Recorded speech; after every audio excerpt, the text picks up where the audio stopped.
I was looking at my portfolio yesterday and I was realizing that there's still ways that I can maximize my profits, all right? Particularly if you're brand new to rent, these tips are gonna be a game changer.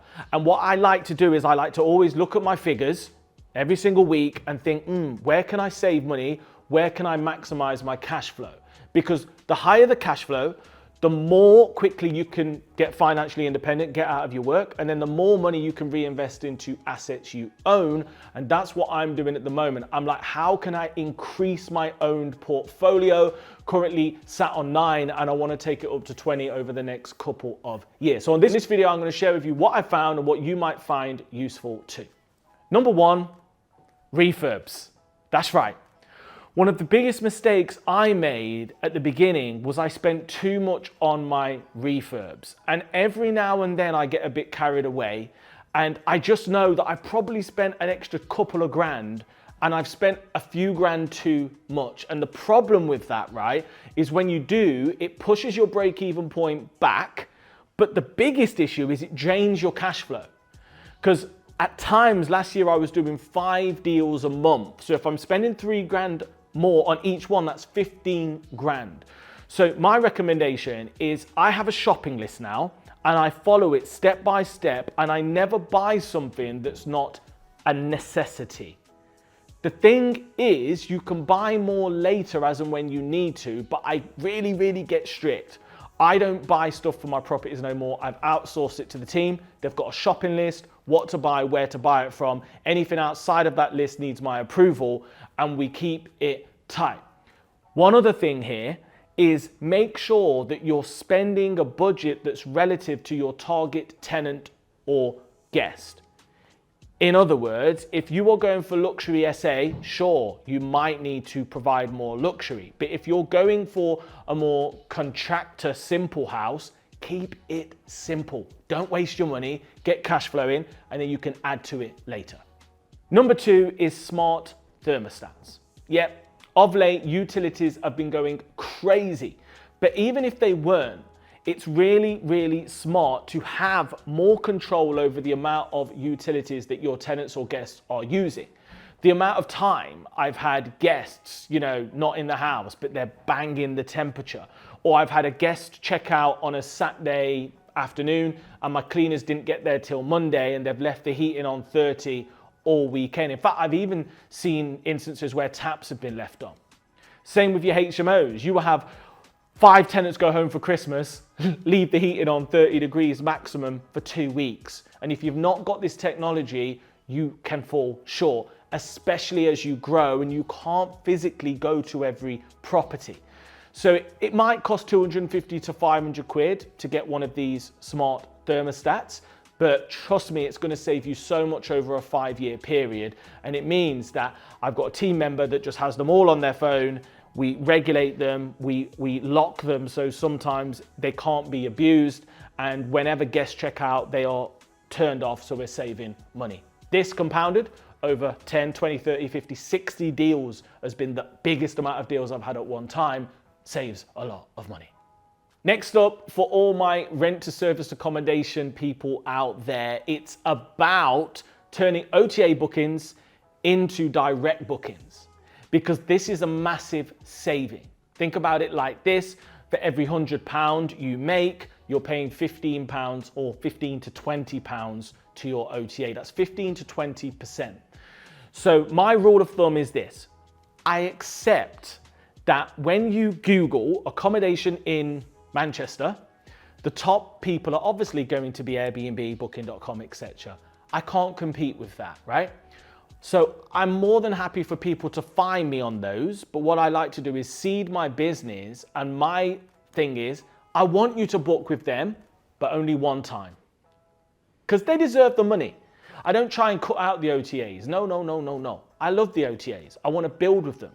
The more bookings I do with the OTAs, the more the algorithm drives more traffic my way. But as soon as somebody books for 5 days, I call them, I say, hey, are you in town for any longer? They say, I'm in town for another 4 weeks. I say, hey, come to me and I'll give you a 7% discount.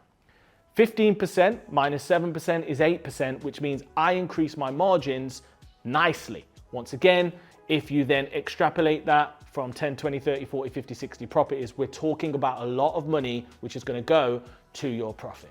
One of the biggest problems I've had as I've scaled my business has not been the deals. Because think about it. I remember when I used to sort of crunch my figures on a property. And when you go to these courses and you listen to these people out there, they always talk about the figures of a deal being guaranteed rent £1,000, rental income £3,000, bills £500, cash flow £1,500. But that's not strictly true all the time, is it? Because what about the hosting of your website? What about the answering phone service you've got? What about the t-shirts that you just printed? What about the website improvements? What about the flyers you've just printed? What about the EA that helps you with responding? What about your spare room account? What about all these different costs that come up? So at the beginning, my recommendation is to keep them as low as possible, because when I got to about 20 units, mine was so high that it was wiping out a lot of my cash flow and I had to refine it. Keep in mind, guys, at one point I had 12 staff working on my rent-to-rent property management business.